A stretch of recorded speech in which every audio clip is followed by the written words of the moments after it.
I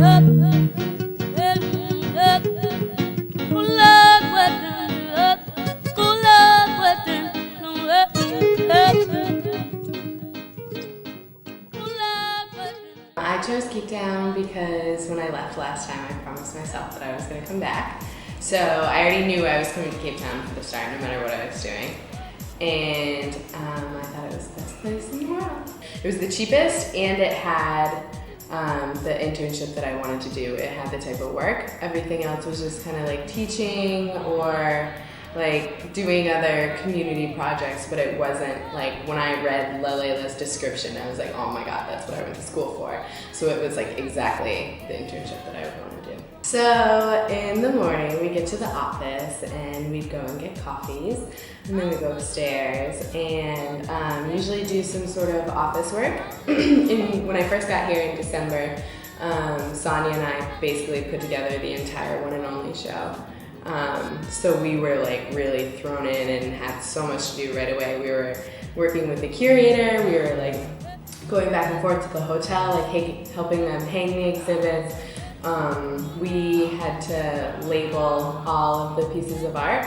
So we found all the kids' names, surnames, age group, and schools. So we learned, so it's funny because it was the end of the school year, so we didn't have any after-school workshops then.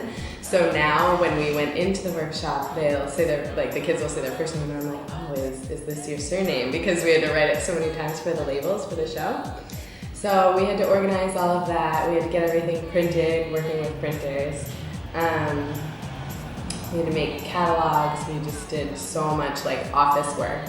And then at the end of December and the beginning of January, they had holiday programs at Silicon High School in Mizamiya too, and so we would go to those and just be co-facilitators. So we would, they would divide the kids into groups of like 10, and then we would be like the group mommy and be in charge of those kids and just help them with the project and stuff like that. So, and then now we go in, we do some office work, like whatever they need us to do.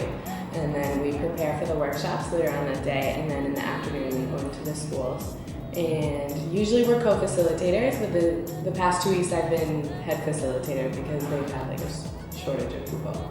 So I've actually been running some workshops.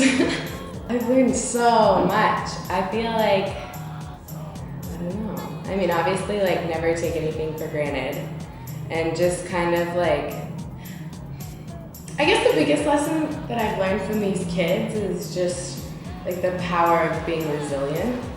Like, they're just amazing. It's unbelievable like what these kids go through and what they're going through, and how they still come to school every day. They still show up at these workshops, and even some of them that have been like, one kid was expelled from school, but he still tried to come to the workshop. And he was like participating in the workshop, and the principal came around and was like, what are you doing? You're not supposed to be here. So just like, I don't know, kind of that like empowerment of like kids belonging to something bigger than themselves is really cool. One of the highlights was when I was working with this group of kids, and they wouldn't stop fighting, like fist fighting. And so I brought 2 of them out because they were being really naughty. And we like talked about it, and like they were just like hugging and crying, and we like went over different ways to deal with the problems, and they got it. And that was really cool because I didn't go to school for teaching or like working with kids or anything. So that was just purely based on like what I've learned in life. Like I'm like, oh, okay, I don't know how to do like problem solving or anything with kids, but just like working with them and then getting them to like realize what they did wrong and just